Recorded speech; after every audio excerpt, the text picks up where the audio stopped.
bad. Hanging in there. Oh, we're going live. Oh yeah. So who gets to hear the live? Huh? No one. No one? Well, the before and after talk goes to the Patreon. Oh, That's okay. that's kind of the exclusive stuff.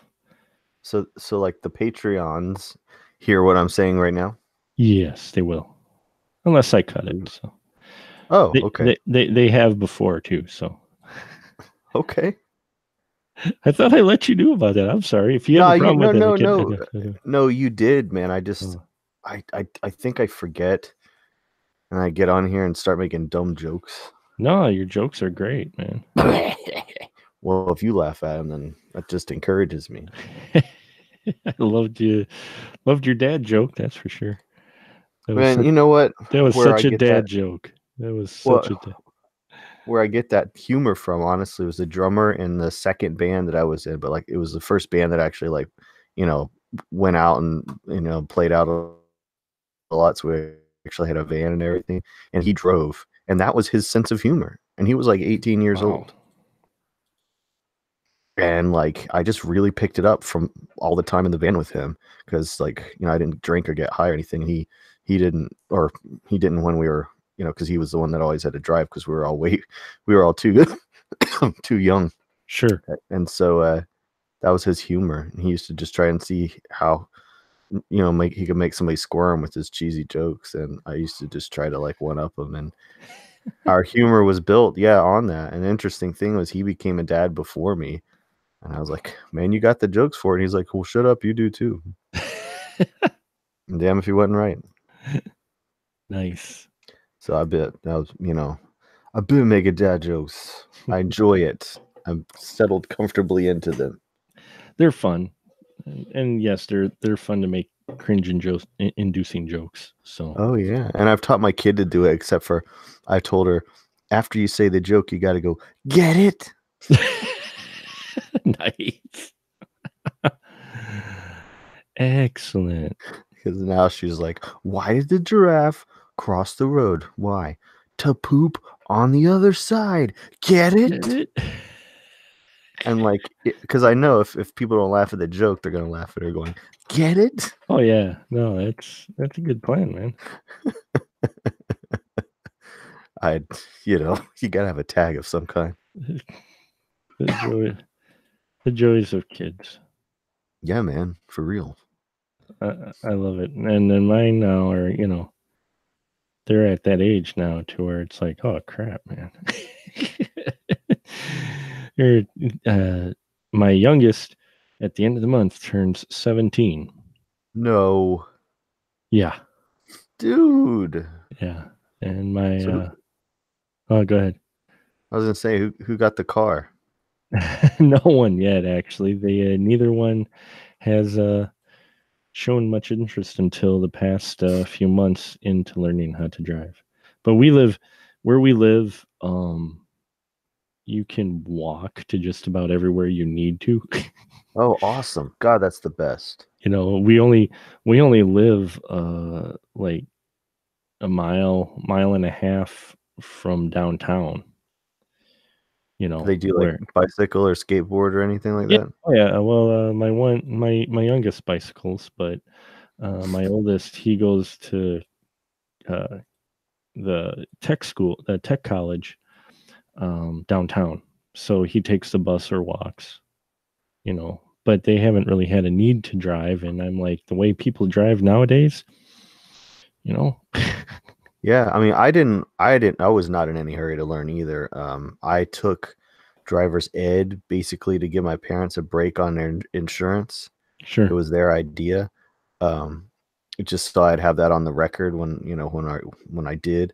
Hmm. Um, but I really didn't start driving a car of my own until I got in a really bad car wreck with a buddy of mine that I kept riding around with, and they're like, "Okay, here, you lived, so we're gonna fix up this old piece of shit for you. And you might not get to where you're going, but you'll be safe in it." It was this old Oldsmobile Cutlass '79. It was just like this Oh, tank. nice. A Oh man, tank. Oh man, dude, at the mall when I would park and get out, I would always open the door into someone else's car. Not a scratch on mine, but I'm telling you, I left some divots in some other, and it was white car, so you could tell it was me, you Oh, know. sure. You just hope hope you left before they did. I know nobody ever, confronted me, but yeah, I was in a bad, I just used to ride around with friends that were Oh older yeah. than me and stuff, and one of them finally wrecked really bad, like, hospital and all that Ooh, stuff. And so, no shit. Wow, yep. man. Yep, it was a hell of a my buddy is starting a podcast, and, she had me on the first episode, so I tell the story of that Nice. and, like, a bunch of other stuff, so I don't know if it's gonna make it. I gave her, like, this 2-hour, kind of a thing. That's cool.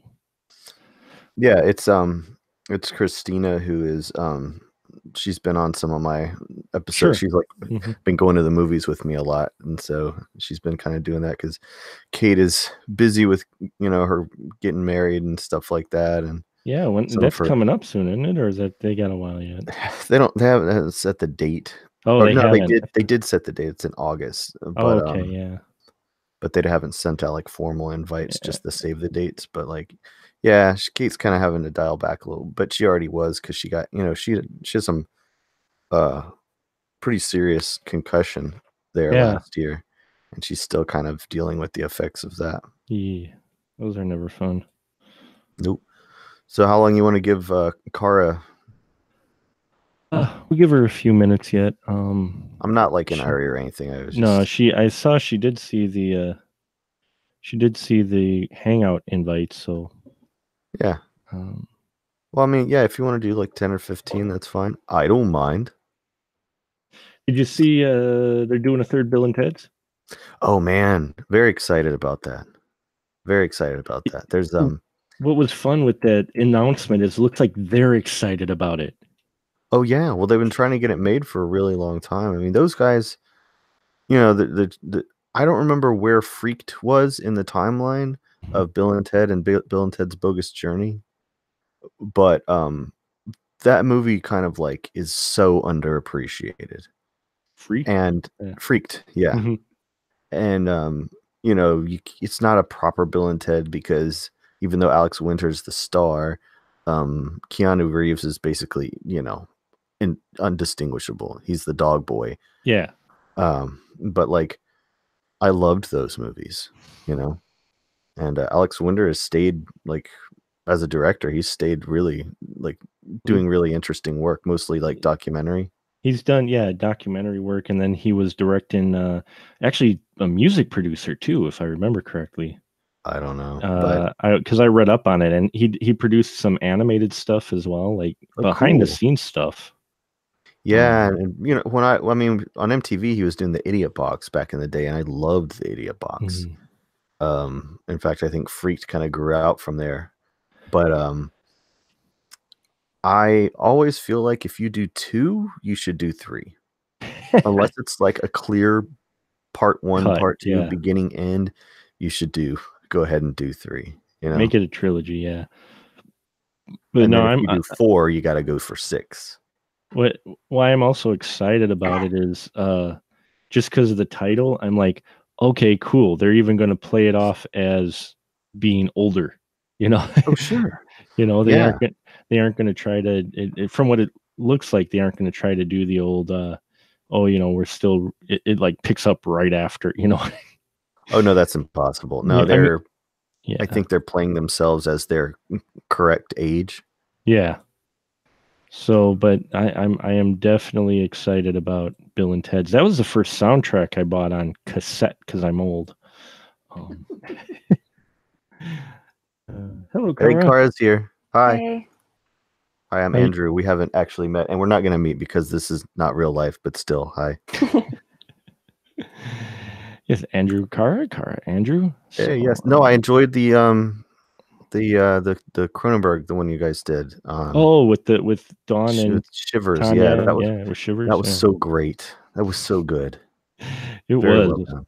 It was a solid, solid episode, and I was glad, I could get that crew that I did, and I'm Yes, glad hell of to a panel. have Cara back. How you doing tonight, Cara? Doing pretty good. Oh, that's good. Hope we're not pulling you away from anything too important. So, Nah, not too bad. Just need to do my workout after this, so at least I get to put that off a little bit longer. Yeah, I know how that is. I tend to put mine off usually way too much. So, but we won't keep it too late tonight. So now that you're both here, I gotta pop my beverage and we're going.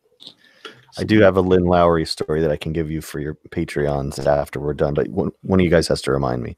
Okay, all right, I can remind you. If you don't want to hear it, don't. Well, of course I want to. Well, you said Lynn Lowry, so of course I want to hear it. Okay. Actually, what's kind of interesting is she liked and she actually commented on the post I made about the episode we did with Shivers. Oh yeah. So that now I have that attention a bit, I might just swing a message her way, seeing if she wants to get on the show and interview and talk about her experience with it. I found her to be delightful, so I kind of figured you interviewed her. Well, but there's a story about that though. She will also find you delightful and the episode delightful. All right, let me just do this quick and we'll get rolling. All right.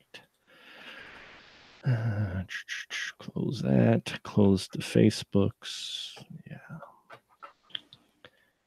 And yeah. All right. And welcome, my friends, once again for joining us here in the spoiler room. And tonight, man, we are continuing our plastic surgery horror month here that I, for some reason, chose to. And yeah, made me question my decisions occasionally because some of these movies I forgot just how interesting they are. And tonight I've got a great panel with me to talk about The Skin I Live In from 2011. First off, he's back with us in the spoiler room. It is the lovely Andrew Shearer. Hello, Andrew. How are you? I'm lovely. Thank you. And next to Andrew Shearer, she is back with us as well. Give it up for Kara. How are you doing tonight, Kara? Doing pretty good. Fantastic. And yes, tonight we are talking about The Skin I Live In. And Andrew, did you want to try to give the synopsis of this film? Oh boy, I will do my best. How about that? Sounds good. Skin I Live In is directed by Pedro Almodovar, and it is a horror movie about a brilliant but very disturbed surgeon, and he exacts brilliant and disturbing revenge when his daughter is raped. That's a good way to put it. That's really a nice. I like that. That's. It is a spoiler room. We will get into it, but that's a good. I like that. That's a good on the surface summary before we dig under the skin. Oh, sorry, I couldn't help it. So we'll start with Kara. Kara, when you first saw this film, what were your initial feelings when the credits rolled? I really didn't get the grasp of it until the second watch, just because, and I think it's pretty characteristic of most of Almodovar's films, is where he presents you a story, but you realize not everything is as it seems. So you kind of have to go back and catch what you missed. And then it's like, oh, well, this is what's really going on. I thought this was the story, but they're actually telling me something else. And parts of it just flew right over my head. Yeah, me too. And then when it gets revealed, which we will be talking about, you almost slap your head. You go, oh, okay, I didn't see that one coming. But at the same time, you see a few hints. But yeah, the story in this is really presented interestingly with it. And Andrew, how about you?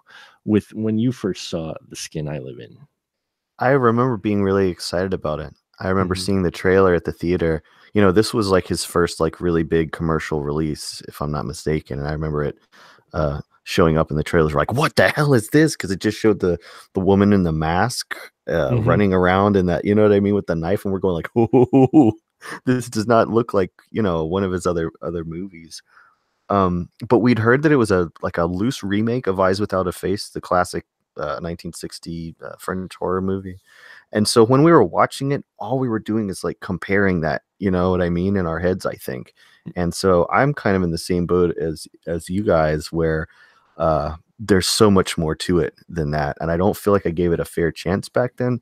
I rewatched it, and I am looking forward to having some things explained to me as we have this conversation. And for me, well, I remember the controversy back when I was just a young lad, between Tie Me Up and Tie Me Down. Right. And that was an indie film that everybody was throwing a fit about. And of course, it only showed at select theaters. So of course, never really saw it. I rented it years later. And in all honesty, I went, what was the big deal? Although I do remember, if I remember with Tie Me Up, Tie Me Down, that was the first time I think I've ever seen on screen the character go to the bathroom. And you just, just unabashedly just go to the bathroom. So, not like graphically, just matter of factly, but I remember that. But and not much else of that, but that movie. So going into this one, I was just like, okay, I had heard the stories, and then watching it, my brain, this film is dense. It covers, it goes through so much stuff, story and things going on, that it took a while for my brain to take everything in at the end. And at the end, I just sat there and went, you know what? I've seen some disturbing horror films in my day. And I honestly think this is one of the most, if not the most disturbing film I've actually watched. And that was back in 2011, before before I'd seen a few other films. But even today, watching it again for the show, it is still one of the most disturbing films. And what's interesting about it is, if you look at it just on the surface, you're like, yeah. And I'm like, no, once you watch it through the first time, and then you watch it through the second time, knowing what the big reveal is, there's a whole nother level of fucked uppery in this film, I think. Because you're watching it going, oh my God, because the first time you're not sure, and your brain kind of has to backtrack, and you went, holy crap, all of that was this, and then, but watching it the second time, right away who Vera is, and you're just like, okay, this just is even way more disturbing now that I know who she is. But we'll get to that at first. But the film starts out, I think we're introduced to Antonio Banderas' character, who's a doctor, who a brilliant plastic surgeon, who seems to be big about burns. He focuses on burns and plastic surgery and such. But we're introduced really to the female character first, Vera, and she's in a bodysuit. And I mean, there's so many questions just within the first 5 minutes.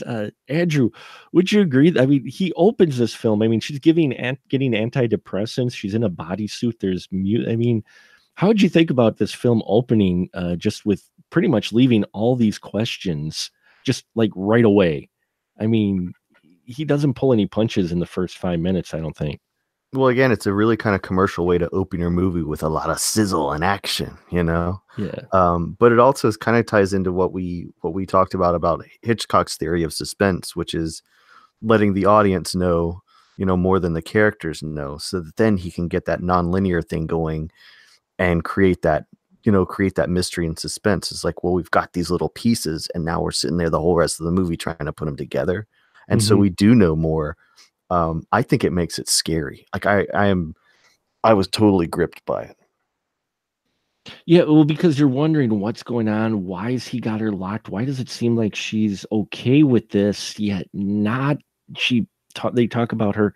I mean, so many questions, and yeah, I'm not sure. I think they all get answered by the end. Kara, how'd you feel about the opening of this film? I mean, and just everything, you're just presented with quite a bit in the first 5-10 minutes, aren't you?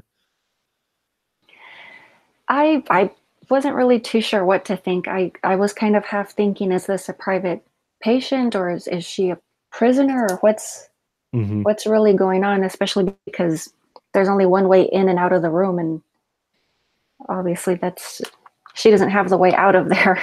Right. Well, and then more and more of her room is revealed as we're first seeing her. I mean, her walls got all this writing on it. Uh, she gets her food from a dumbwaiter, which all the food is covered. I mean, you just, it just really, and then you think maybe she's a burn victim that he's taking care of or under his wing, because it seems like he has a kind of almost like a under the table practice of sorts out of his wonderful house. You're not quite sure about the doctor and Antonio Banderas. I think this was, for me, one of the more impressive performances we've seen from him.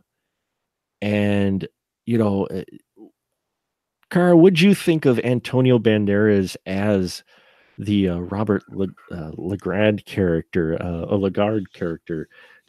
Was it a kind of a surprise for you that he took a role like this, considering what we had seen him in before? I was mostly familiar, I guess, just growing up in the 90s, just seeing him in those pretty boy roles like Desperado and all this other stuff. But it definitely shows that he has a lot more range. But I think it's also the fact that he's worked with Almovar numerous times. So they pretty much know how to work well together, and they read off each other. So it's kind of like they know what's expected when they do take on a project together. So I think that's also what really added to the Hmm. presentation. But I do like how it's made very known he's the at least the character himself. He's very intelligent, but then throughout the course of the film, you realize he's also just very cold and calculating. So it's also just this very dangerous intelligence that he has as well. Yeah, he's a straight up mad scientist. At least the feeling I got from it. And he's a dark character for Banderas. And Andrew, how about you? Was this a surprise to see Banderas? Because as Kara said, we only seen him in kind of the pretty boy good guy roles. Yeah, his American roles are often, where like the leading man in action movies and comedy and stuff like that. And I enjoyed those. I remember going to see Desperado and Zorro, uh, all of those, and him coming back like this. I think playing a mad scientist after having done American movies, he really could have like cheesed it up a lot more than he did. Hmm. And like Kara said, this speaks to his existing relationship with, having got his start in Almodovar's movies. And so I think that's what kept it from doing that, because had this been like an American Eyes Without a Face, let's say, he would have camped it up, I think. And he probably would have had a blast doing it. He could have gone full Dieter Laser if he wanted to. But instead, he keeps it exactly kind of where it needs to be, which is where kind of everyone almost in this movie is where, like, you only really have one innocent person. Yeah. Yeah, that's true. You do really only have one innocent um with this movie. And yeah, his character, well, it was interesting. I thought that was when they introduced him too, because for the first couple minutes you see him teaching at a school, talking about skin and people, with burn victims and how you take care of them. And then you saw Vera, so you think, oh, okay, so you kind of equate the two together, and okay, she is a burn victim. But then you see he's making a deal with some guy to get blood. And I mean, as that veil, that layer gets pulled back at first, we realize, okay, this is just an odd, this guy is, there's not something not right with him. And then, yeah, it could have been played cheesy, but he plays it cool pretty much throughout up until near the very end. Um, where he kind of gives in to his feelings finally. Up until that point with Vera, he always seemed to have everything pretty well figured out. But of course, there's some monkey wrenches thrown in his way, which I think we'll get to here in a minute. But I think one of the creepiest things for me that his character had was the camera in his the on the big screen. I, you know, up until then, even then with his lab and that, you think he's going to be kind of a straight, okay, this is kind of straight doctor, a little bit shady work, but we're talking Spain, so who knows? But then he's got this screen where he watches her. And Kara, when he's watching her the first time, do you get the impression that he's watching her because it's something like maybe perverse, or is it something that he's admiring his work? I think after having seen the film a couple of times, I would say that to a degree there is that, not necessarily perverse, but it's that human aspect, especially because aside from the housekeeper, she's the only younger female in the house. So Mhm.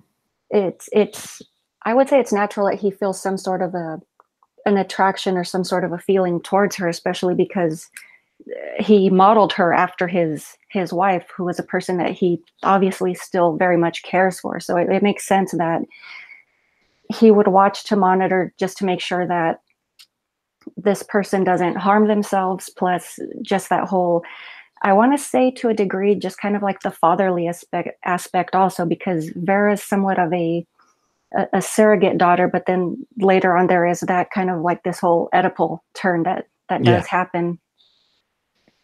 Yeah, you're right. That's the feeling, especially the second time I watched it, got more of that father feel, which Oedipal is right. It takes that turn though, then, which just makes that even more disturbing. Uh, you know, Andrew, how about you with his big camera and watching her all the time? Is it something sexual? Is it fatherly? Is it him just admiring his work? Is it? I think it's fascinating because, on the one hand, you want to paint him as this like really organized, controlling guy, right? I mean, down to like he's got a remote control lock on his front door. He's got, he's got he's got shit for everything. But then you also meet his brother, who is basically like a more upfront, honest, boiled down version of him.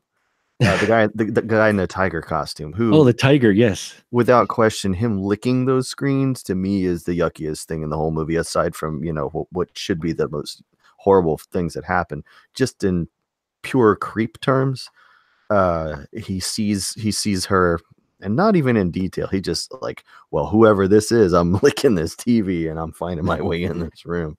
So it's kind of a neat contrast, but also a neat kind of thing to compare.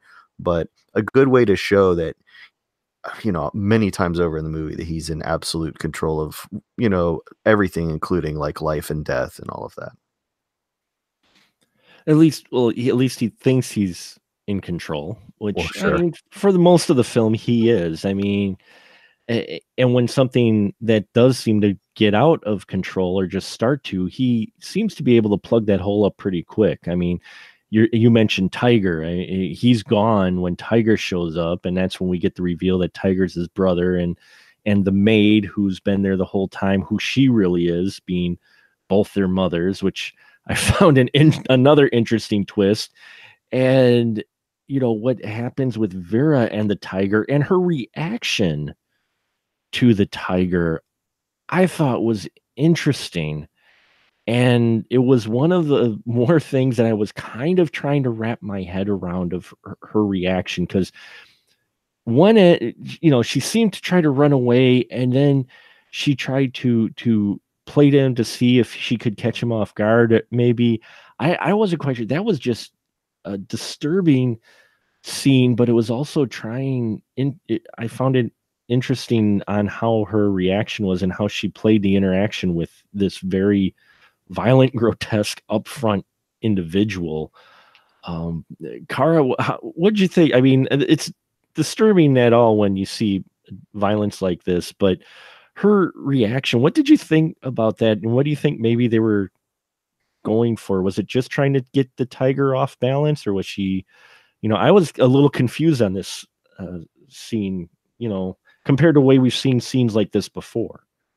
Mm-hmm. I kind of half want to say that they were kind of playing the woman angle. They're kind of like whenever there's a woman in the house who's being threatened, just kind of like the whole, well, I'll just play along until I get the upper hand here thing. But I don't know. It's just kind of a bit odd because you get this half sense that do they really know each other? Do they not know each other? And we discover that she actually had no clue who he was. He just thought he knew her. Right. Yeah. And it just throws you because for a while they imply almost that this could be, this could be his wife, this could be his daughter. They leave it a little bit as an enigma, and that scene doesn't really help too much until the end there. Andrew, what'd you think about this scene with the tiger and him breaking in and trying to, basically he does rape her, but her reaction to the whole scenario? I don't know. It's to take it the way it is in the movie. This guy is, if you want to say that he's rebuilding his wife, or just to basically making someone. He takes all that time to like construct the genitalia and the body and whatnot. And we know that his brother and his wife ran off together. Mm-hmm. And so here his brother is again coming in there and just, not only like taking what's, well, quote unquote his, but also damaging his work as well. Yeah, because we find out he's been growing synthetic skin, and that's what he's been kind of applying to Vera this time as well. And so this is kind of his project. Vera has become his project, and to see his brother violate him, he just offs him. Yeah, it's just a way of seeing the way that Vera gets results. And keeping kind of that whole like unpredictability that character has, to where, just when you think you've got the motivations down, something else happens and it completely throws you off. So it's a great way to maintain that suspense throughout the movie in terms of character. Yeah, and her reaction did throw me off because, from what we've normally seen, because at first she's very resistant, and then she seems to try to placate to try to get the upper hand, saying, well, you know what, let's go in the garden, because she's trying to get out of the house, and she sees kind of an opportunity, and he goes, no, we're going into the bedroom, and she's like, oh crap. And then afterwards, I'm not sure if she seemed indifferent to the brother being shot. Well, he's basically, I mean, if you want to say she used him to get back at the doctor, Right. Well done. Oh, I see what you're saying. So she kind of goes along more with the tiger because she knows it's going to disturb and piss off the doctor. I mean, maybe. What do you think? I'm not sure. That it might be that's why she did it. I don't know, Cara. What do you think? You think maybe that's why she didn't quite seem as resistant, and that odd scene when he comes in with the gun? Do you think she was actually kind of using this to get back at him in this weird, twisted way? I hadn't given that any thought, but it kind of does make sense, especially when the fact that she spent so much time in the house. I'm sure to some degree she, other than the cameras that are set up, I'm sure to some degree she knew that she was being watched or monitored. It's kind of like people carry themselves differently around you when they're spying on you and acting like they don't know what's going on. It's just the whole approach is different. So I would like to at least guess to some degree that she at least had some minimal idea that she was being watched beyond the cameras, and maybe it was just kind of like her, just just fist and forearm at the doctor, Yeah.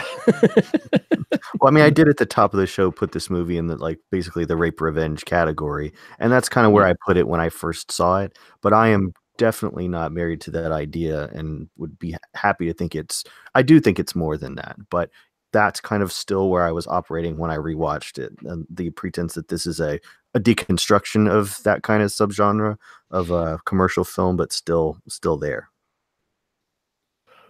Yeah, and I can see that, especially within this first hour, which the way this film is put together is actually quite amazing. because this first hour or so, up until the tiger event where he shoots his brother and all that, and he gets rid of the body, then we get the creepy, weird thing of the doctor having Vera in his bed. We assume it would seem like the first time. And he tries, and I'm like, dude, she just was. Yeah.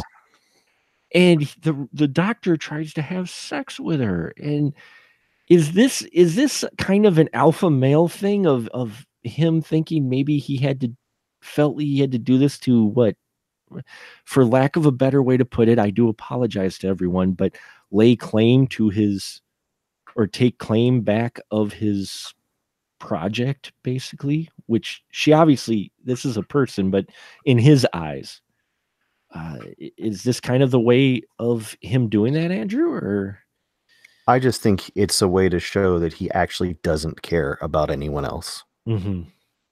But by having her in his bedroom. Well, by doing that, like you said, I had the same exact thought when I was watching. I'm like, man, you should be giving her, if you're gonna keep her in your house, give her a blanket. You know what I'm saying? Make her some tea, something. Make her sandwich.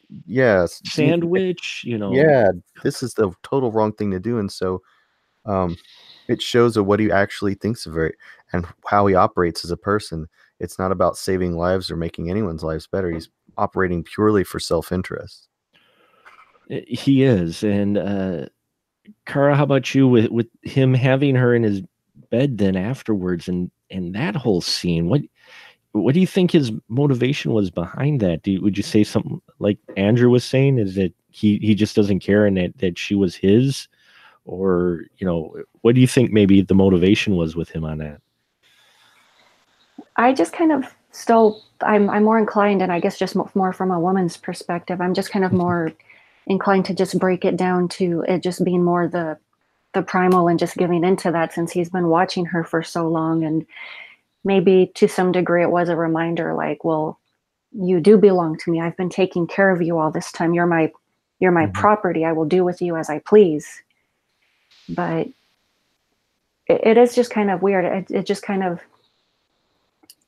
I still kind of want to say it's some of it to some degree has to do with just the fact that she looks like his wife. So I mean, maybe on a very minute scale, there might have been some sort of concern or interest in her as the symbol of who he knew.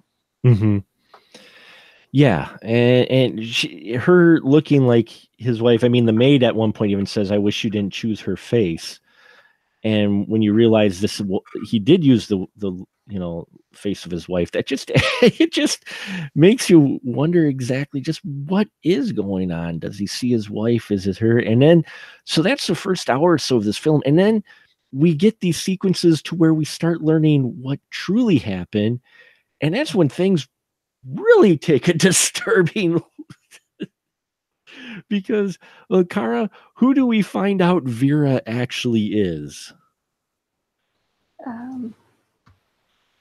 The guy that raped his daughter. Yeah, right.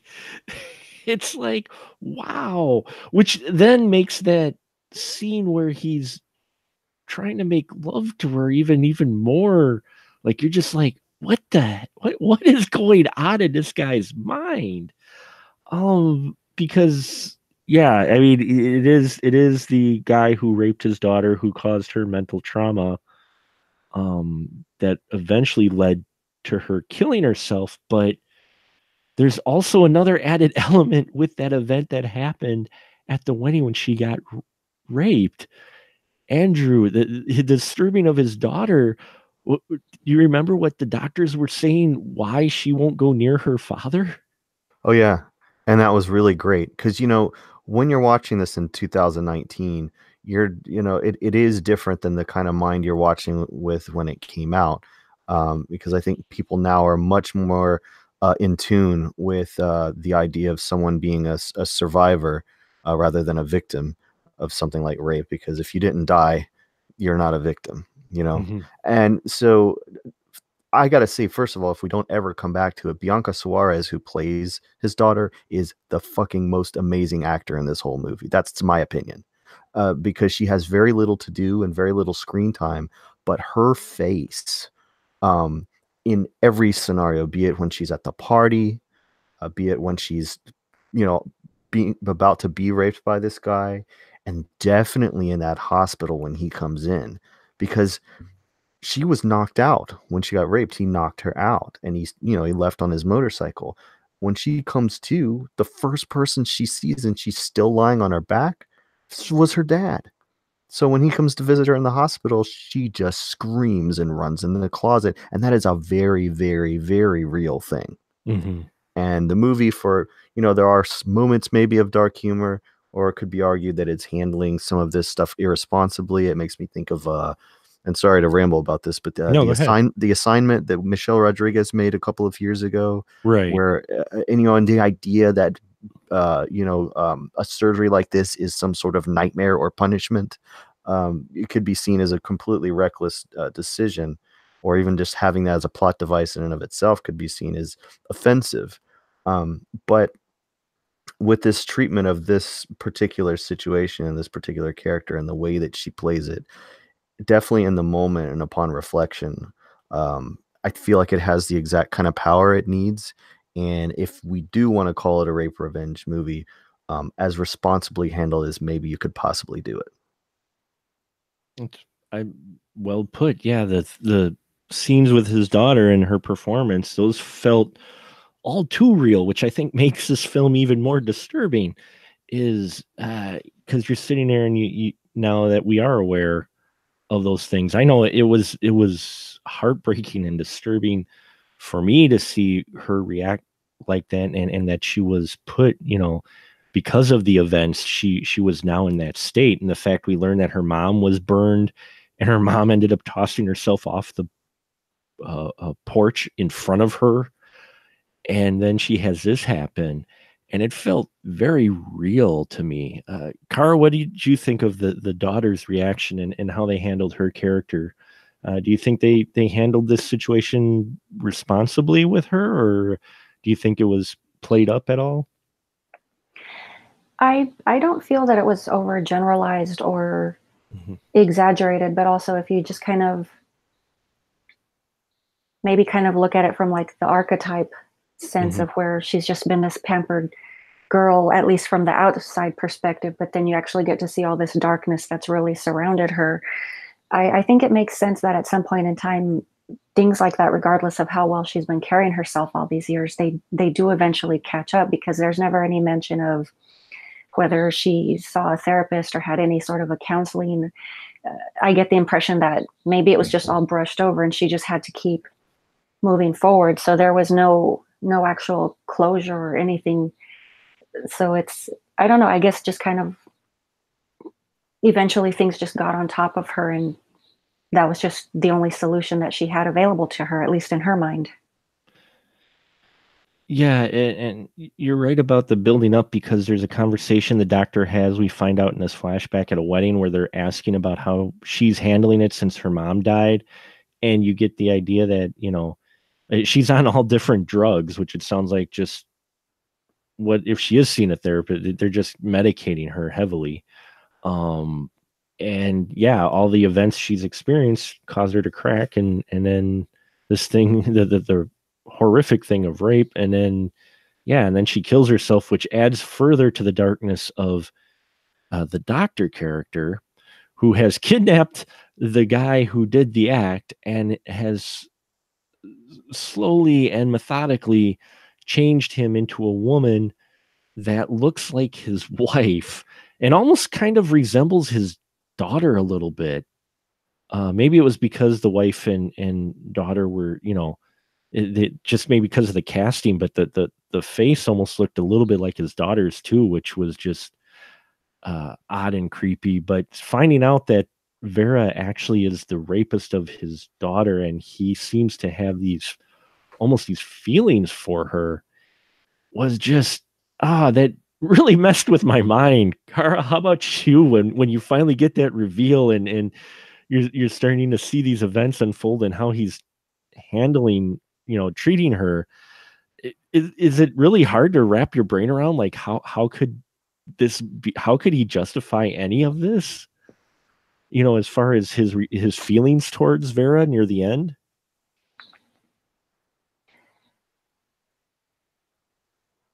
I kind of just I don't know, I just have that tendency. I just kind of want to keep wrapping around and coming back to the whole. It's you've got these two people similar age who have been alone in this house for years and years. It's even if he knows biologically Vera was a man, I want to say to some degree there was still some sort of an interest, just because as a heterosexual man, Vera is now biologically a woman, even though she wasn't born that way. I want to say it's still natural to feel some sort of an interest or you know, just natural urges. Mm-hmm. I think that's inevitable, at least at some point. It's especially because we don't know exactly how many years they've both been together and how much time in isolation within each other's company they've actually spent. Yeah, it is a little vague. They kind of drop some hints on how many years, but it could be even longer over the course of the film. And her too, she plays along, which makes you wonder, did he actually succeed in the full conversion? I mean, we find out later that no, he didn't. She was just biding her time and really trying to wait for the right moment to break free. But there is that moment for a while where you're wondering if did he win? You know, it was just, Andrew, what about you? Especially the last half hour of this film, is it a bit tough to kind of wrap your head around everything and the motivation with his character and even hers? I don't know. You know, by the time we got into the whole thing of Vincente having been a man and all of this stuff, I started thinking about the fact that Almodovar is gay, and my mind just started, you know what I'm saying, wow, like doing cartwheels. Sure. You know, because I was like, what does that mean? Does it mean anything?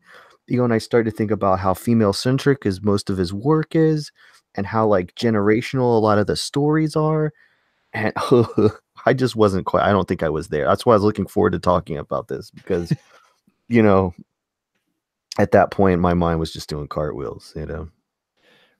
I know my mind was doing cartwheels with it, you know, trying to understand. And I agree with Kara's, with your talk, you know, how they've been together so long and he's worked so closely with her that eventually, I guess he might forget that this was a man at a certain point in time, or he has embraced the fact, but he's felt maybe that he's made this person better. Or if it's not even about necessarily any other person but him, why would it matter?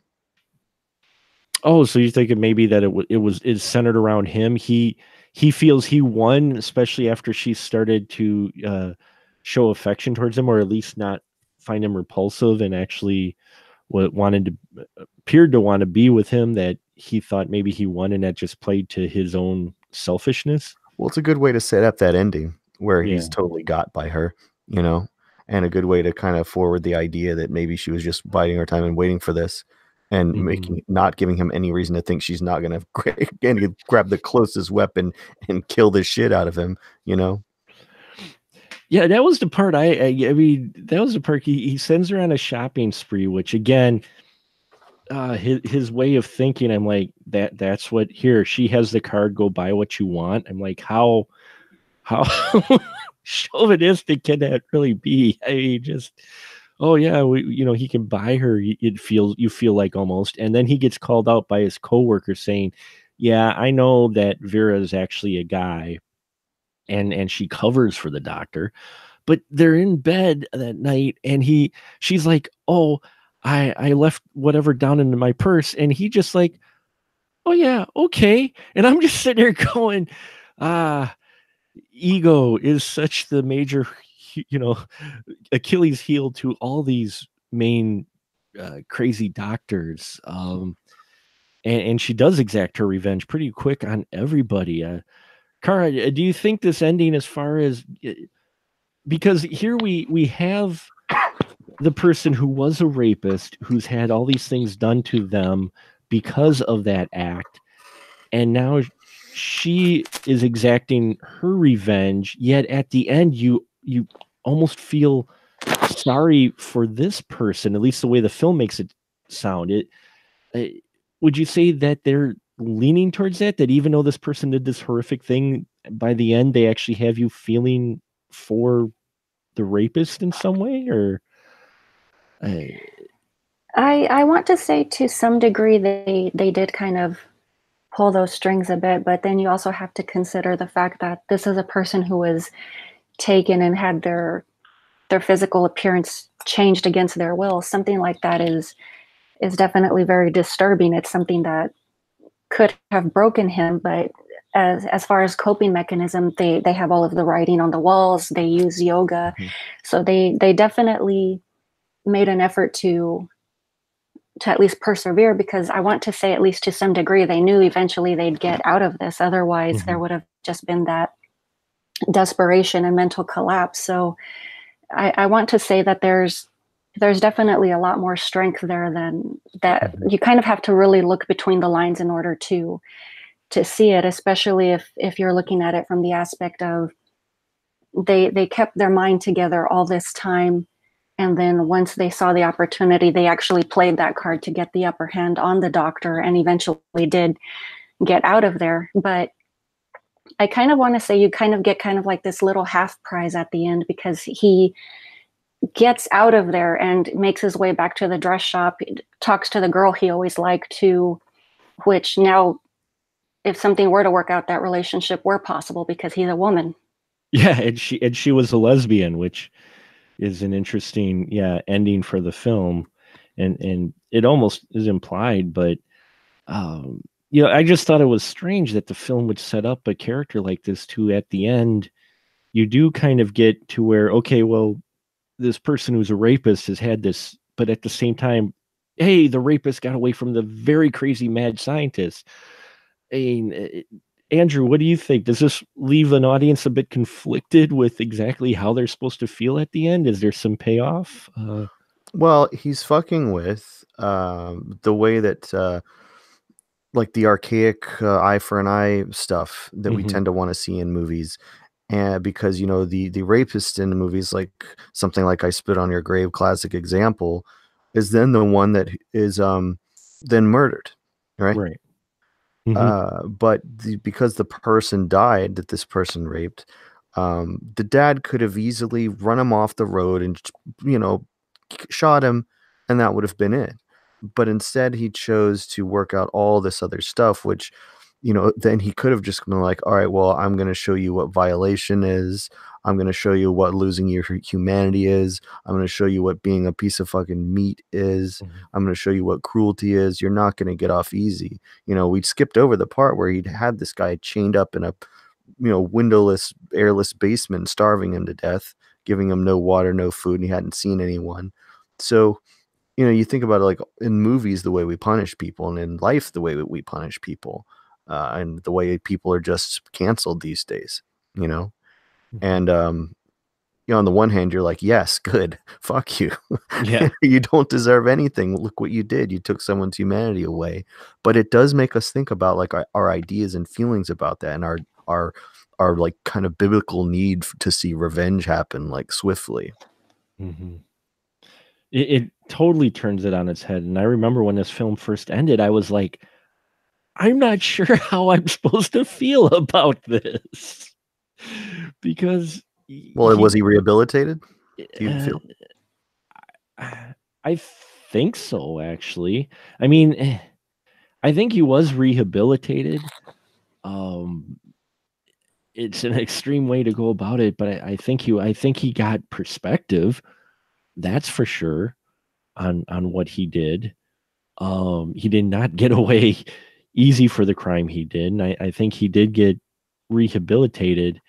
And I don't think at this point, and I think that'd be a good question here, is I don't think he ever pursues to try to become a man again after this, personally, because of what he went through. But I'd be interested in your guys' opinion on that.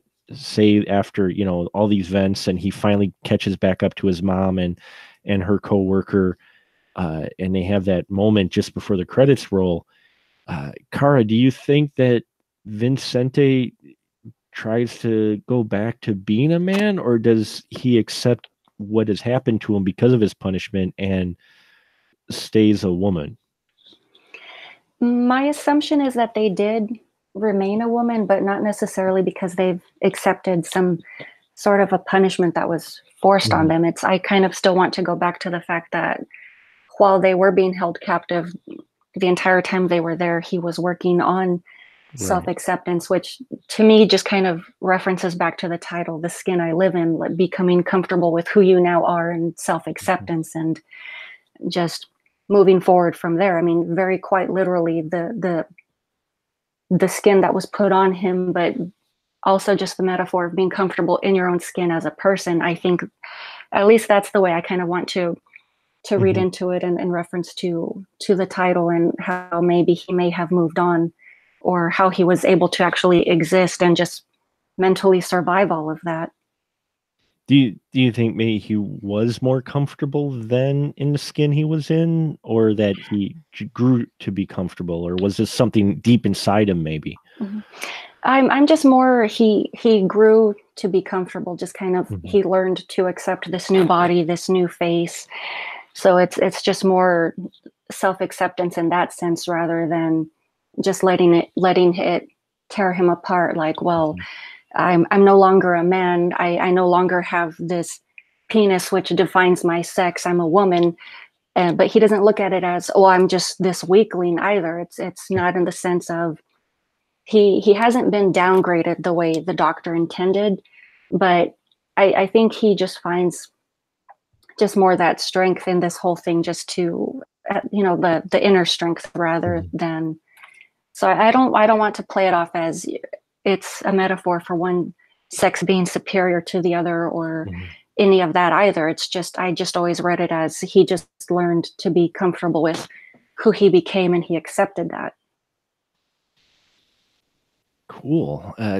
Andrew, what about you? You think he goes back to being a guy, or is he grown comfortable with the skin he lives in? Jesus, I can't follow that answer. Kara, that was brilliant. I know it was, wasn't it? That was like, wow, this is really good for this. On top of the many brilliant things you have said during this conversation, that was just like, well, I'm just logging off. Thanks everybody for listening to this spoiler. Appreciate yeah, I know. time. She gave that answer, and I'm just like, that's way too good for this show. Holy crap, man! I don't know if your mic is on a stand, but that was a drop right there. It was a mic drop, definitely. Yeah. No, I mean, I really have to kind of just like I said, how I've kind of framed the movie for me. When that something like that has happened to someone, and I'm not talking about what's happened to Vincente necessarily. I'm talking about what has happened to Norma. It's you're like, well, no punishment could possibly match it. And then often, like I say in these movies, it is the sentence is death. But why is that any good? My big problem with I Spit on Your Grave was always just like how she kind of used sexuality or whatever to get back on these guys. And I'm like, just smoke them. But what an archaic idea. Like, well, if he has done irreparable harm to someone, meaning that, he is indirectly responsible for someone's death, but definitely responsible for taking their humanity. For him to also die might be kind of like whatever, poetic or considered like, like eye for an eye, but that's really not what should happen. If we really think about it, he should also experience some irreparable loss and some part of himself that he can never gain back and never feel like an entire person again, to mirror that kind of, the damage of trauma, and really always have a reminder of what he'd done. And, in a lot of the movies, the big deal is like, well, we're just going to cut the dick off. Yeah, it's like, well, you will never use this again to hurt anybody. I was like, well, that's what you get. You cut dick is cut off. But what his life ends up having to be, I think if you're gonna be given some sort of a satisfying conclusion, this is probably the only way that it could happen. Yeah, you do get some not satisfaction, but some a payoff a bit for everything that happened, because you just realize that Now Vicente, now Vera, will have to probably live like this, and every time, even though he's become comfortable in his skin, there's going to be part of that person that looks in the mirror and is reminded of everything that happened, not only to them in the room, but also for what they did that led them to this, I think. And yeah, death in some of those, in most of these movies, always seems a little too quick. And this is something that is a punishment that will live with this person for forever. Yeah, You know, but is it a punishment to be a woman? You know, that's definitely a question that it raises too. I feel because there's a scene I think earlier in the movie about a dress, and there's a callback to that as well. mhm. But I can't remember like verbatim what it is. But I want to say that that might have kind of been the key to Oh, that. yeah, there's a scene because in the flashback we get Vicente talking to the one female employee of his mom's, and he's hitting on her and being, just that type of guy. And they talk about a dress that he says this is a great looking dress, and she goes, well, if it's so great looking, why don't you wear it? And he says something along the fact of, well, I would, but it would look better on you. Yeah, And and then he's wearing they dress, are yeah. wearing that dress at the end of the movie, and that is how they are able to get across that, hey, it's Vicente. Mhm. And yeah, it's an interesting exploration, and I'm not sure though if it was saying that, maybe I'm blind to it, that being the woman was a punishment. It is a punishment, so much for, say, in general, but for that specific For him. character, right?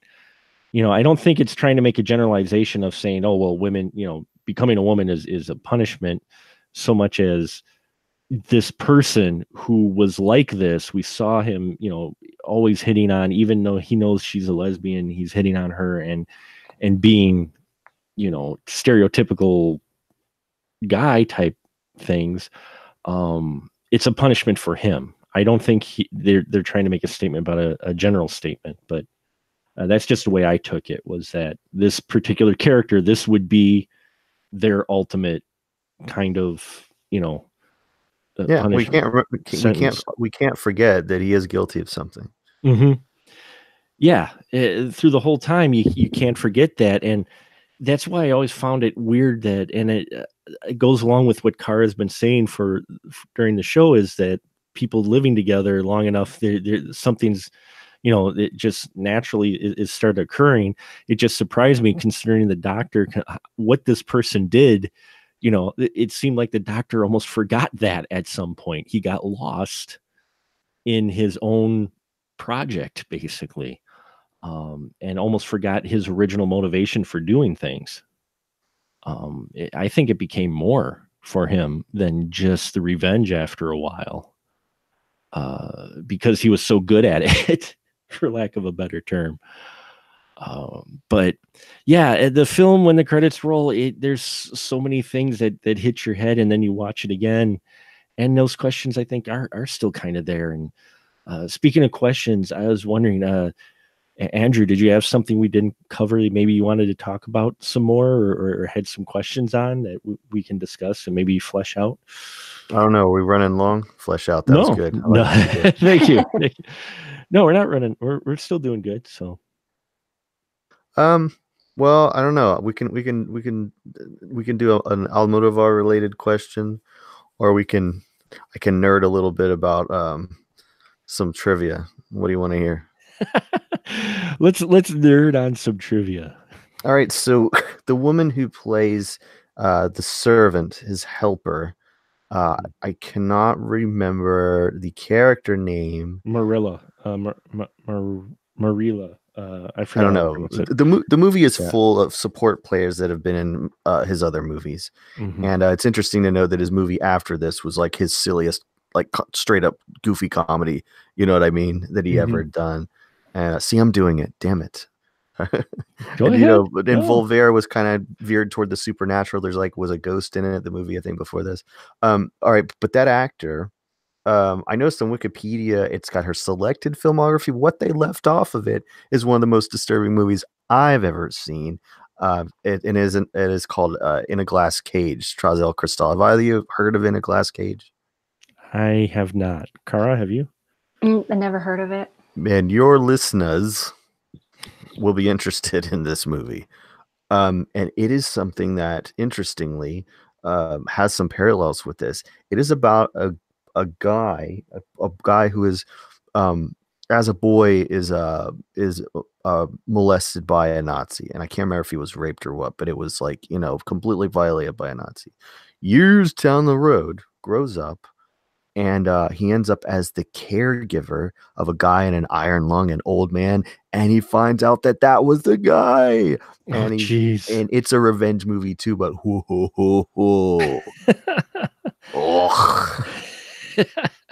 but she's in that. Oh, cool. Right? So I don't know if that even went anywhere, but there you go. There you go. You a fan of the director then, Andrew?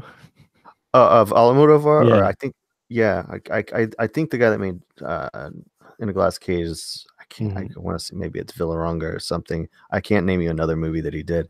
Yeah, I love Almodovar, man. I mean, as a filmmaker, I've dedicated myself to telling stories about women and having them tell their own stories and all of that. And so I've been a fan of his since at junior high. Our Spanish teacher showed us A Woman on the Verge of a Nervous Breakdown. Mm-hmm.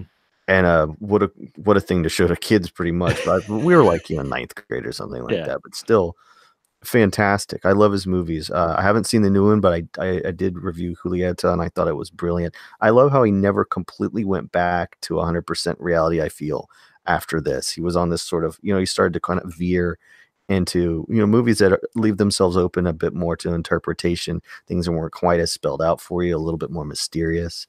And so, I've loved kind of what he's grown into. I liked seeing him do horror, and he's definitely decided to do a horror movie. But even still, I feel it's a trip as a fan, watching how some of his trademarks still kind of creep their way into it. Cool. I was not too familiar with the director outside of this film and Tie Me Up, Tie Me Down. So I had seen the titles. I haven't actually watched most of the films, but I may start to after revisiting this, because definitely a lot of interesting things going on in this film, and he seems, as a movie nerd, you would love it, because he's a total movie nerd too. Oh, is he? Oh God, yeah. Well, this, and I know I mentioned it a couple times before, but it is not a remake of Eyes Without a Face, but it is so in the parking space next to it. Sure. And now that you've seen this, going back and watching that's actually what I did before the show. I was watching Eyes Without a Face, and there's the jump out the window, there's the there's the mask, there's the wife burning in the car, there's all of that's there. I might have to visit that film as well. So definitely put that on the list. Cara, how about you? Is there something that maybe you wanted to talk about, discuss, or that we haven't covered yet tonight with this film?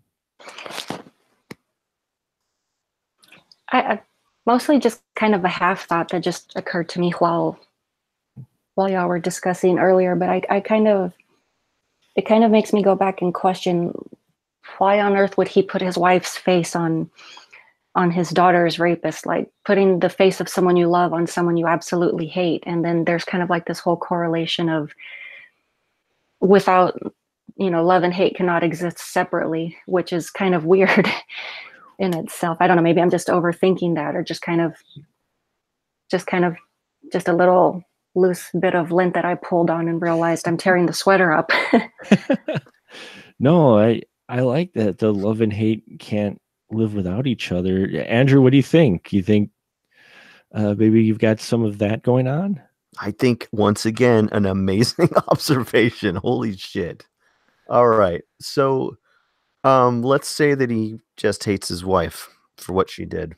And he is not getting revenge for his daughter. but he is getting his own revenge for what his wife did to him. Oh, wow. Yeah. Making the rapist his wife is a statement about how he felt about his wife. I mean, I don't even know if it's a statement. I think it's just like him, just him being kind of like two birds with one stone or something. Yeah, or being just an even bigger self-centered asshole, egotistical, narcissistic piece of shit. You know what I mean? Which he is. Right, exactly. Thank you. As much as he is. Because we didn't actually completely say he was a piece of shit, but we probably should make sure we do that. For that, operating on the assumption that he does not actually care enough to even get revenge for his daughter, then that would kind of, I guess, like that would all work out. No, it really fits. If he was didn't his sole motivation wasn't even with dealing with his daughter, it was him getting his revenge on his wife. That's wow. Kara, you've got way too cool of insights for this show, I think. That's great. It's great. Oh wow, because I hadn't thought of that till then you brought it up, and that could fit a lot of things in this film because he is a piece of shit. I mean, there's no qualms about it. This guy is an asshole. The doctor is throughout. He doesn't really change. There is no change in his character except maybe giving in a little bit to his feelings with Vera, but even that's self-centered still. So yeah, that really puts this movie in another perspective and makes sense in a lot of ways.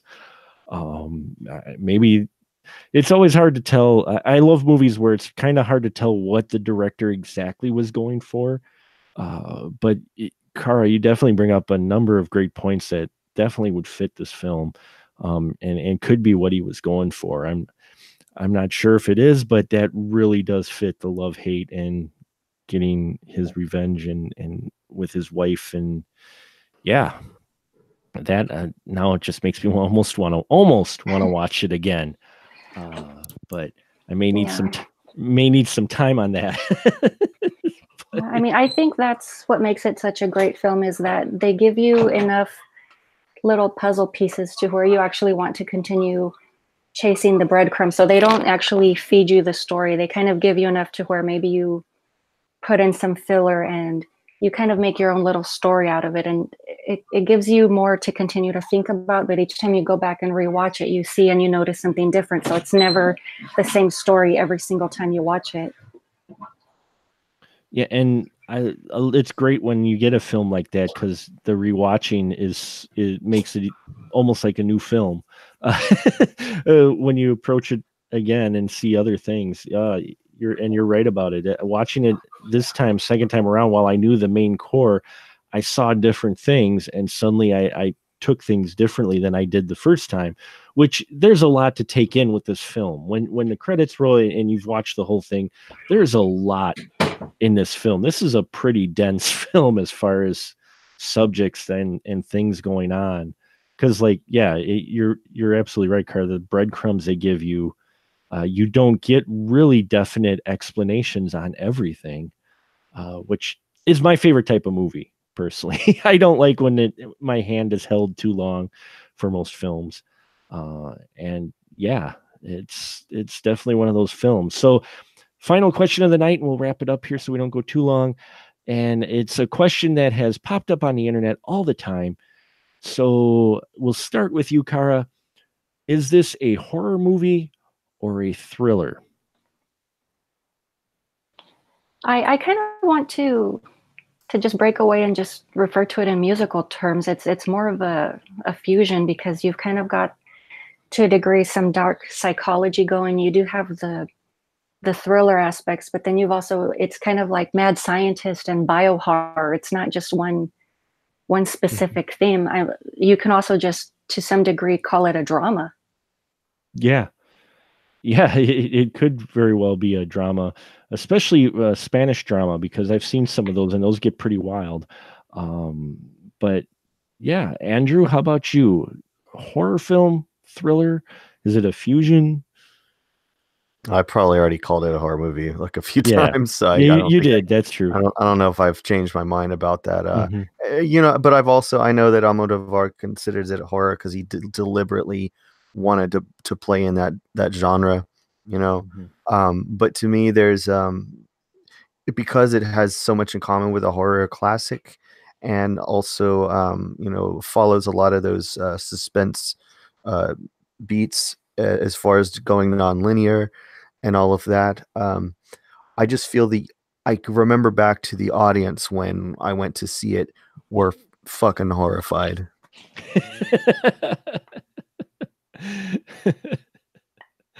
So horror. There you go. And I don't mean like, dudes crossing their leg, you know what I mean? I mean Yeah. like I just want to leave type of shit. And I've been to stuff I don't know if did you see Goodnight Mommy? Do you remember that one?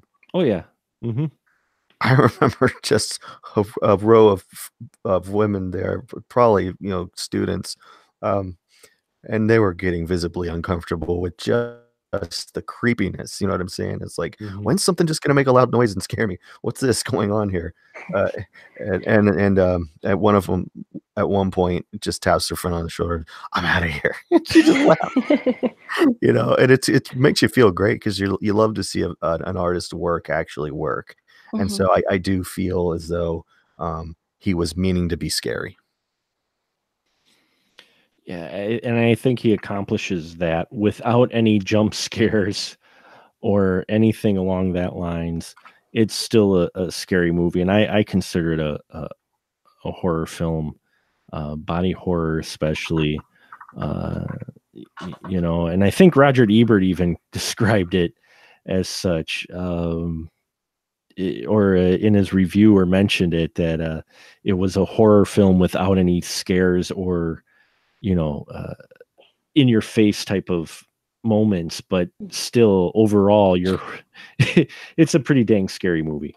I think it's what makes it lean into more that horror realm is you have all these dark elements, but it's more maybe not necessarily a character study, but no one in the film is perfect, but you're definitely studying the human condition as the monster. Like we all have these dark elements and these parts of ourselves that we hide or try to hide and we fail at, but we all have this dark aspect to us, and the film just totally hands itself over to it. It doesn't shy away from it, and it doesn't try to buff anything over or pussyfoot it. It's just it tells it like it is. Mm-hmm. Yeah. I think we want to give it more than just horror, especially too because of the filmmaker. Almodovar cannot not have sex as an element, cannot have drama as an element, cannot have some humor, and it cannot just turn his back on his ability to tell a giant story, way Mm-hmm. more than just what's on the surface. But also, there's the talk of the father, there's the talk of the father's father, there's then the family being an element here. There's so much more to it. So to kind of just want to boil it down to a genre, yeah, is definitely feels unfair. I'll give it that. Yeah, and I agree. It can't just fit into one genre because all of the elements that you guys both said. Both of you, Kara and Andrew, I want to thank you tonight because you voice ideas in far better language than I can. So I think we'll wrap it up here tonight with this. I appreciate your time, and now, as always with these episodes, it is a license to shill. So Kara, why don't you go ahead and tell our listeners where they can find your work at? I'm actually finally back on YouTube, so I'm back to putting out horror reviews semi-regularly. So you can find me over at Horror Retrospective, or if you just kind of want to keep up with maybe some of the little random things that I do, I'm also over on Twitter at retro_horrors. Fantastic. And Andrew, go ahead, sir. Oh, I just wanted to say it was a pleasure, man. Kara, I was so glad that we did it. And Mark, you're a very insightful dude. Don't sell yourself short. You're a great host. Thank you. We wouldn't say these things if you had not prompted us or given us a reason to, you know. I But appreciate that. yeah, it was a total pleasure, and I finally I feel like I understand the movie now because of this. I feel like I've got my answers. So, you know, well done. Well, very well done. Promote myself. Let's see. Currently, you can see some of my films on Amazon Prime, and some of the Gonzorific crew here in Athens, Georgia. A group of incredible women who make incredible films and who are definitely a constant source of inspiration and making me a better person and a better artist, and furthering my understanding of my favorite thing, which is movies. Coquette Dijour's film The Glittering, starring Rebel Bell, is there. Sugar Skull, starring Chopper Bleed and Theo Rose. Barry Scary, starring the incomparable Mia Mayo, and May of the Dead, this is starring Zombarella and Joy Wood. All of those you can find on there. Please say something nice. If you don't have something nice to say, fuck you. Go somewhere else. I made these movies with my friends, and they are not. If they're not for you, then they're not for you. But I want to have them where people can see them. Otherwise, yeah, all the other places, Instagram, you can get exclusive photos and stuff like that, behind the scenes things on Facebook and on Twitter and YouTube. There's commercials with me in them trying to get people to buy my DVDs, so you could, you know, enjoy that. But Gonzarella's in them too. I think she puts our Blu-ray in her cleavage and it stays. So that was neat. Yeah. So yeah, thanks for the opportunity. You bet, and thank you both for doing this. I always appreciate my panel and my guests and my crew members for joining us tonight. So I hope this maybe you found some answers as well into this very interesting film. And now I think we'll just say good night, everyone.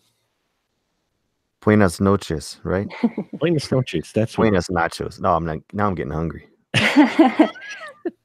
Love nachos. Dude. All right. Well, thank you both, as always. Very cool. Kara, I'm glad you could join again. I should have an answer a day or so if you want to join us on Rabid. Okay. There's a person who voted on that they wanted to be on it, but I have to find out if he is going to be at his parents' computer that night. Because if he is, I may have to ask him to step down because the quality is, we have trouble every time he tries to do a podcast from there. So, but even so, I've got to look and see, but we should be able to get you on as well if you want to be on the Rabid one with Tanya. She'd be on that one again, which she was on the Shivers one with you. So I want to hear them talk about Rabid. So yeah, we should have, if you want to be on Rabid, it'll be Wednesday next week. If you want to be on, if you're available, it'll be the same time too right now, unless Tanya can't. Okay. But yeah, I would definitely love to come back. And I mean, to me, I mean, I'm just glad that you're willing to continue to allow me to come back. That, I mean, to me, that's just awesome. Well, you give great perspective and insight, and I'm so happy to have you on the show. And so, yeah, you know what? I'll just make my executive producer decision right now, since I do everything. If you're open, you are invited to be on Rabid with us on next week, Wednesday. Okay, so, I'd love to be there. Awesome. So we'll count for you. I'll send you an invite, regardless of who else I have on. You will definitely be on it. Yeah, that'll work out. We'll definitely have it work, because you give some great insight, and yeah, the Shivers episode has been fantastic. Thank you. A lot of people have been that's been well received. I don't get reviews, but I can see downloads in that, and it's been one of the more popular ones. So, well, I gave you a review, so there. Oh, you did? Oh, thank you. Well, just in person, just now. In person, that's all that counts. It doesn't have to be online. I don't care about online reviews. So. But although give you guys, well, Andrea, I mentioned it to you, and Kara, I am kind of excited, and it's fingers crossed, and I haven't heard anything back yet, but I may have an interview with the director behind Critters: A New Binge. Okay. Coming soon, if you've seen the trailer or whatever at all. So I'm kind of excited about that. He also did Zombievers. Love Zombievers. Oh my God. he did Zombievers, and he did a recent film, The Drone. So which I was supposed You to tell him I said when you talk to him, because they'd have to be dumb to not have him talk to you because you're good. You tell him that I said that Zombievers is like a better sequel to Evil Dead 2 than Army of Darkness was. I mean that. I from the few times I've talked to him on Twitter and that, I think he'd appreciate that, actually, that comparison. So he seems like a cool guy. I just have to, unlike some of the other indie filmmakers I talked to, since the Critters one is kind of a big deal, and through Warner Brothers, he has to go through proper channels with that one. So, the whole PR thing. But the first time I've kind of done something with a bigger name studio, rather than just going to the director and going, "Hey, you want to talk?" And they go, "Yeah, sure," and we can. So it'll be interesting to see how that plays out. But I'm kind of excited. But I can only do that now because I've done shows like this with folks like you. So thank you very much for that. So, yeah, man. Do you want me to give you your Lynn Lowry for the Patreon, or you got to go? Because no, I don't know. I wrote myself a note. I don't know if Cara. She doesn't have to listen to it. She wants to go exercise. That's cool. I don't want to keep her. I was going to ask if it was okay if I just hang around and eavesdrop. Now I'm curious. Oh yeah, sure. No, you're more than welcome to. Sure. All right. Tell me when. Yeah, go ahead. Yeah. Okay, so Lynn Lowry, I met her at some convention, but I was there covering the convention for work, and so I really wanted to like talk to her. And people like Lynn Lowry don't have, like, there's no PR person that you'll email. There's no, you really have to kind of like directly get in touch with them. And I figured I had I've got the press pass and all that other stuff, and I have the Georgia Press Association credentials. So I figured, like, all right, I don't know her, but I know people that know her. I gotta use my journalistic whatevers to get to talk to this lady. And so I catch her not at her table where she's doing business, but kind of in the hallway outside. I'm like, "Miss Lowry, I'm da da da," and I tell her my credentials and everything. I would love to talk to you for a few minutes. She's like, "Well, I'm not really talking to the media right now because I'm writing a book about my life or whatever, about her career." And I go, "Well, that's awesome, and I will be the first one to buy it. I just want to talk to you about your film Model Hunger that you starred in, which was not out yet, but I was at the premiere of because I'm a friend of Debbie's, and she changed her whole thing." And I wasn't lying; it was the truth. I was like, "You can call her from my phone if you don't believe me." And so she let me sit with her at her table, right? While she's, because I'm interviewing with her, but I'm stopping whenever someone comes up to do business with her. Sure. On her table, she's got 8x10s of herself from mostly from her youth, where she's mostly naked. And what's fantastic is she actually went to high school in Georgia. So what's happening at this table is people are coming up to her that went to school with her, that are coming to see her at this convention. And it is a fucking trip to see these people, the way they're reacting. Because in between, she's telling me, like, about what they really were like in school. They weren't her buddies. You know how it goes, man. Yeah. Because fuck's high school. And so, like, but one of them, this was great. It's not on the interview. It's not in any of the thing. One lady's like looking at all the pictures of her naked, going like, "Lynn, we had no idea you had a body like this." Talking about back in school or whatever. What a weird thing to say. I was like, "Oh my God, I wish I could print this." Oh, so good. But she's really a fantastic person. She's genuine. She's nice. She actually was there introducing a 16mm print of They Came From Within. It was really, really neat. And she's since then worked steadily. But that was, just having that. I've had a lot of weird moments like that as a journalist, where you're sitting next to someone whose work that you like, but yet you can't fan out because you got a job to do. But then something like that happens. You're like, I hope I can be, on some podcast somewhere where I can then tell this story semi-anonymously because I'm not here representing my job, but I'm here representing, my hobby, filmmaking. But I had to leave that little bit because it has to be somewhere on record somewhere. It was fantastic. Well, it will definitely be on record here now. So, for the Patreons, at least for now, and if not, maybe eventually the public, we'll have to see. It was just some suburban mom, like, Lynn, we had no idea your body looked like this. Just envy much. Yeah, great. Yeah. First of all, what a gross thing to say. Yeah. What the fuck? It's like, what'd you wear, baggy clothes? Lynn, what was the deal? I mean, and plus, who cares, right? Every time we changed in gym, I never looked at. She didn't say that. That's just me expanding this story. It is a creepy thing to say. It is. It was, but she handled it great. She's great at it, and yeah, big fan of that movie. Yeah, she does seem awesome. She's one interview I hope I can get to, and I still am trying to work it in my schedule because I'd love to talk to Debbie Rochon as well. Why not? Because no, I do. I just got to find some time with my February sucked, and then the passing of my grandfather, and that things have just been a little up and down at trying to schedule things. So, but I definitely want to talk to Debbie. Yeah, I love Model Hunger. It's great. Model Hunger is just awesome. Amazing. Yes. Yeah. They'll talk to you, man. Don't worry about it. It's got one of my other favorite indie actresses in it, Tiffany Shepis. I have Tiffany Shepis stories too. We'll leave that for another time. We can leave that for another time, but yeah.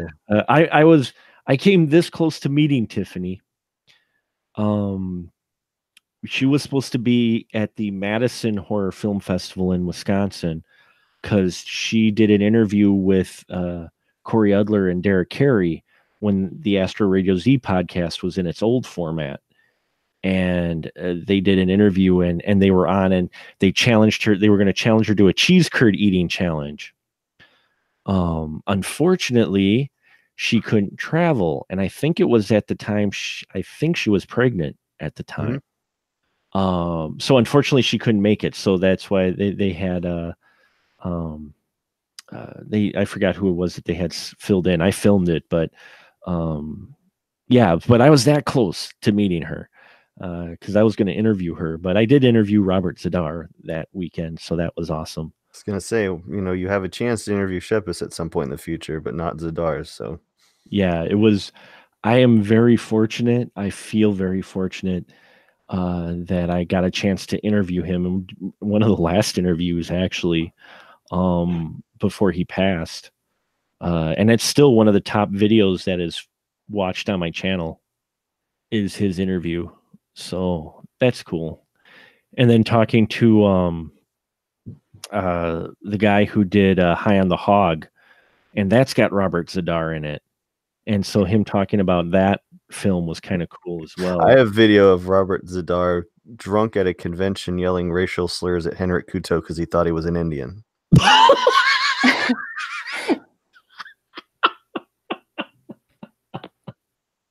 No shit. Yes. Well, he seemed like a nice individual. That's not saying he's not. I mean, I don't know what that's saying. He's dead, whatever. That he shouldn't really probably drink, maybe. Ask Henrik about it sometime. Wow.